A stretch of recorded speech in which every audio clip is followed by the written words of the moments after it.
இன்றைய நம்பிக்கையின் வார்த்தை. கர்த்தாவே, உம்மை தேடுகிறவர்களை நீர் கைவிடுகிறதில்லை. ஆதலால் உமது நாமத்தை அறிந்தவர்கள் உம்மை நம்பியிருப்பார்கள்.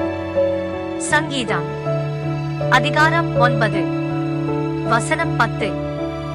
ஒரு நம்பிக்கைக்குரிய நபர் மற்றவர்கள் மீது நம்பிக்கையும் விசுவாசமும் கொண்டு அவர்களின் செயல்கள் மற்றும் வார்த்தைகளில் நம்பிக்கை வைப்பார்.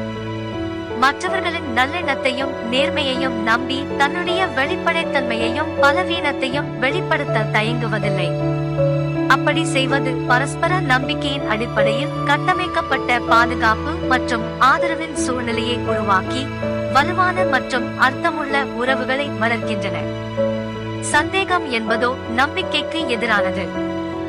சிலர் யாரையும் நம்ப மாட்டார்கள், மற்றவர்களை எப்பொழுதும் விமர்சிப்பார்கள்.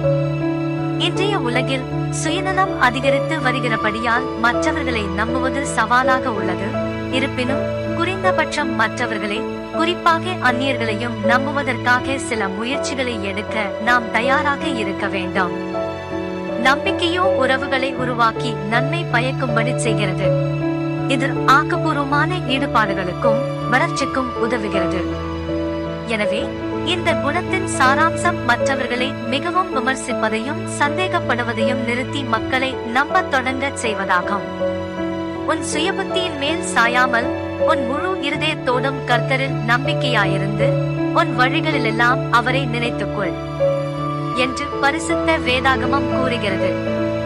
நீங்கள் கர்த்தரை நம்பும்போது அவர் உங்களுக்கு உதவி செய்வார். இது மற்றவர்களின் மனப்பான்மையை அடையாளம் காணவும் அதற்கேற்ப அவர்களை நம்பத் தொடங்கவும் உதவும். இறுதியில் அவர்கள் வளர்ச்சியடைந்து உங்கள் தலைமையை நம்புவார்கள், மேலும் உங்களுக்கு விசுவாசமாயிருப்பார்கள்.